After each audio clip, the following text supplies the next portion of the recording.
Plusieurs craignaient une escalade, pour ce qui a trait au, conflit ukrainien, possiblement, une escalade qui mènerait à une utilisation des armes nucléaires. Bon, depuis, je pense que les risques ont diminué, ou du moins les craintes se sont apaisées, mais maintenant on craint un embrasement du Moyen-Orient qui pourrait dépasser la région. Est-ce que vous partagez cette analyse en ce qui a trait au, conflit à Gaza, l'intervention israélienne qui pourrait, comme on le voit maintenant, là, se propager au Liban, au nord d'Israël et à la Syrie même, légèrement? Est-ce que pour vous, ce conflit est plus dangereux pour la stabilité internationale que l'Ukraine maintenant? Oui, indéniablement. Je ne dirais pas qu'il n'y a pas de risque en Ukraine, mais les deux acteurs des deux camps sont relativement conscients des risques qui existent et les Américains comme les Russes veulent à tout prix éviter une guerre nucléaire. Et puis d'abord, le conflit est en train d'évoluer malheureusement très défavorablement pour les Ukrainiens.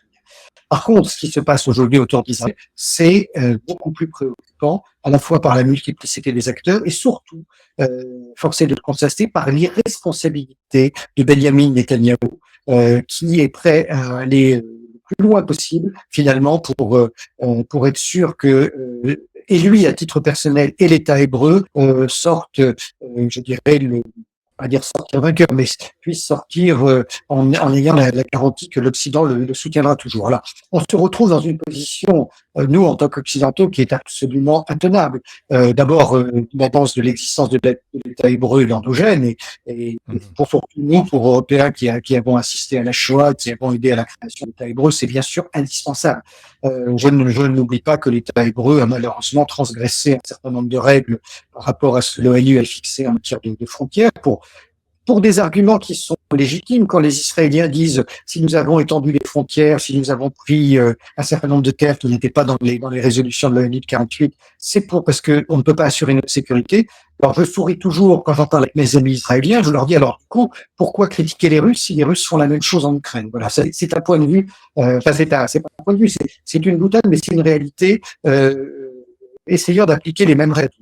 Maintenant, effectivement, il y a eu des attentats du 7 octobre qui sont absolument horribles. Le Hamas est un mouvement terroriste, pardon, le Hamas dispose d'une branche terroriste, qui sont les brigades Azini et Al-Aqsa, qui sont des terroristes de la pire espèce. Le Hamas est un mouvement islamiste qui ne correspond pas à nos valeurs occidentales et contre lesquelles nous devons lutter.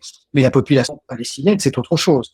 Donc, les horreurs du 7 octobre que je dénonce une nouvelle fois, finalement, ne doivent justifier en rien les massacres, voire l'épuration ethnique qui a lieu depuis maintenant plus de 6 mois. Et je trouve ça d'autant plus scandaleux que Israël est une démocratie. Nos amis israéliens ont connu par leurs parents, leurs grands-parents les atrocités de la Shoah, et qu'ils se livrent à leur tour à des actions de cette nature me scandalise au plus haut degré, parce que ce n'est plus la loi du talion. C'est-à-dire que le rapport de victimes est de 1 à 20. Pour une victime des attentats du 7 octobre, encore une fois, qui sont des attentats absolument scandaleux, les Israéliens font 20 tués en France avec une grande proportion d'innocents. Et certaines sources disent que les chiffres vont encore plus loin. Et voilà, ça c'est quelque chose qui est très choquant. Et qu'est-ce que ça amène? Ça amène de plus en plus des critiques de la part des pays occidentaux. Généralement pas des gouvernements, puisque les gouvernements continuent à soutenir Israël, mais l'opinion publique un peu partout commence vraiment à en avoir assez. On le voit notamment aux États-Unis où il y a eu beaucoup de manifestations sur les campus. Et qu'est-ce qui se passe en Israël? Benjamin Netanyahou, c'est deux choses. Un, que si la guerre s'arrêtait demain et que son mandat s'arrête, il serait poursuivi en justice pour toute une série de raisons liées à la corruption, à sa tentative de réformer le système judiciaire. Il faut rappeler que toute l'année dernière, et même depuis un peu plus de 18 mois, il y a eu des manifestations massives contre lui, des défilés terribles pour demander son départ. Un certain nombre d'officiers, des armées, des services de renseignement disaient avant le 7 octobre, nous refusons de nous battre pour un régime aussi pourri. Donc, il y avait vraiment à la fois de vrais commandements démocratiques, mais de vraies fractures profondes au sein de la société israélienne. Et depuis qu'il a lancé cette offensive, il pense bien sûr, il fallait d'une façon ou d'une autre, c'était indispensable de réagir contre le Hamas et d'éliminer les terroristes qui étaient à l'origine des massacres du 7 octobre, mais ça favorisait aussi la situation personnelle de Netanyahou. Et vu que l'opération, en réalité, est loin d'être un succès, parce que depuis 7 mois, après avoir mis Gaza à feu et à sang, aujourd'hui, le Hamas n'est pas mort. Et à chaque fois que les Israéliens font des victimes, ils créent 3 ou 4 pour les 20 ou 30 50 ans qui viennent. Donc ça, les Israéliens s'en rendent compte. Ils se rendent compte que cette guerre d'attrition, finalement, c'est pas encore une guerre d'attrition, mais cette guerre a pour eux des effets d'attrition qui ne sont pas positifs. Et voyant l'évolution des Occidentaux, des opinions occidentales, qui leur est de plus en plus défavorable, voyant que un certain nombre de pays commencent à dire nous allons limiter nos livraisons d'armes à Israël, eh bien, il y a une sorte de montée aux extrêmes. Netanyahou se dit la seule façon pour nous de retrouver un soutien de la part des Occidentaux, c'est de faire en sorte que les ennemis d'Israël nous agressent, que la survie de l'État hébreu soit menacée de la façon la plus extrême, et à ce moment-là, tout l'Occident reviendra nous aider.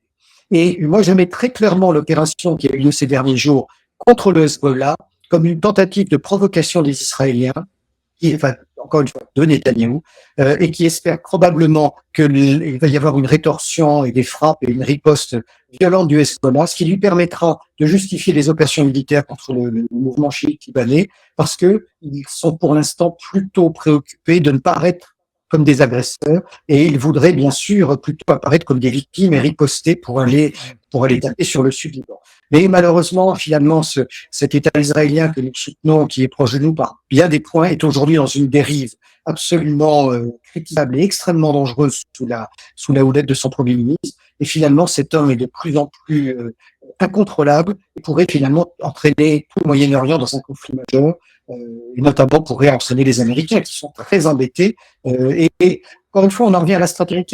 Ils soutiennent des États qui finalement pourraient les entraîner dans la guerre, aussi bien en Ukraine qu'au Moyen-Orient. Donc, ce sont des mauvais choix de leur part. Donc, leur stratégie me semble particulièrement critiquable. Oui, si la logique israélienne est de toujours aller plus loin dans l'escalade, on se pose la question à quel moment est-ce que, disons, les stratèges israéliens et Netanyahou en particulier décident c'est assez, maintenant on désescalade le conflit. Qu'est-ce qui ferait justement qu'il pourrait y avoir un inversement de cette logique du côté israélien? Je ne le vois pas aujourd'hui. Bien sûr, il y a beaucoup d'opposants à cela. Hein. Il y a toujours des manifestations contre Netanyahou. Il y a toujours des membres, d'abord de Tsahal, des services de renseignement, de la diplomatie qui ne sont pas d'accord avec cela. On voit d'ailleurs le départ d'un certain nombre de membres d'Israéliens qui reviennent en Europe parce qu'ils considèrent que leur État est très menacé. D'autres, des communautés juives expatriées qui retournent là-bas parce qu'ils sont plutôt, comment dire, radicaux ou proches de l'extrême droite israélienne et qui retournent se battre. Donc, il y a vraiment une crise profonde dans la démocratie aujourd'hui.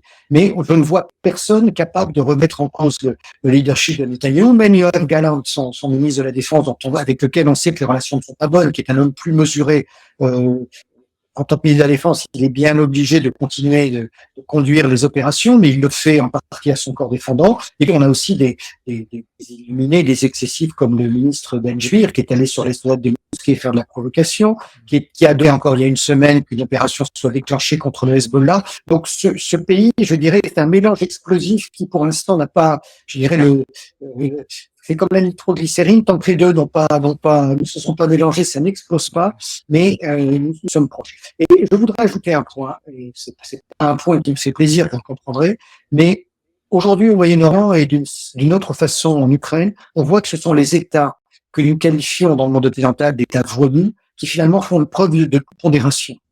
Si on analyse la manière dont les Iraniens ont riposté aux frappes israéliennes contre le consulat de Damas, qui est quand même là aussi un acte qui est totalement contraire au droit international. Imaginons que ce soit les Iraniens qui aient touché un consulat israélien quelque part dans le monde, ça aurait fait un tollé incroyable. Or là, le fait que ce soit un consulat iranien qui soit touché par des Israéliens, quasiment personne n'a rien.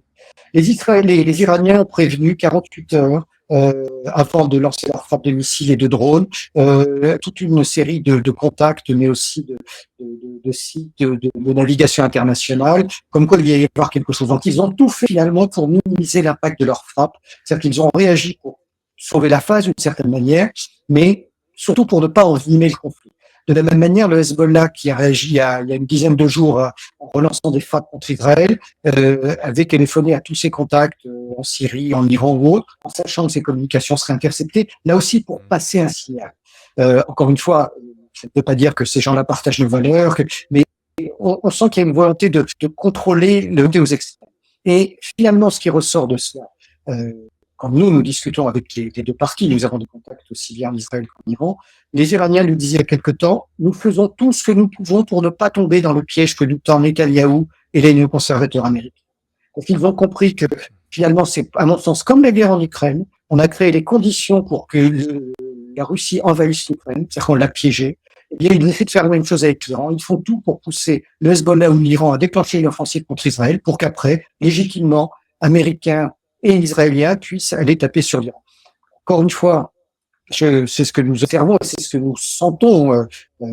Je mangerai mon chapeau si nous nous trompons, mais voilà, c'est en train de prendre cette direction-là, et les attaques par les pagers et par les émetteurs-récepteurs de ces derniers jours, les Israéliens, à mon sens, ont cette valeur-là. La question qui va se poser, c'est si d'ici 2 ou 3 jours, le Hezbollah n'a pas réagi, que va faire Israël? Est-ce qu'ils vont prendre l'initiative de déclencher une frappe? Parce que il leur faut profiter de cet état de désorganisation du Hezbollah très rapidement. Quand on lance une opération de cette nature-là, on a désorganisé le mouvement adverse, c'est-à-dire qu'il faut lancer des frappes et une offensive tout de suite après. Si on attend un mois, on peut dire que l'opération n'aura pas servi à grand-chose.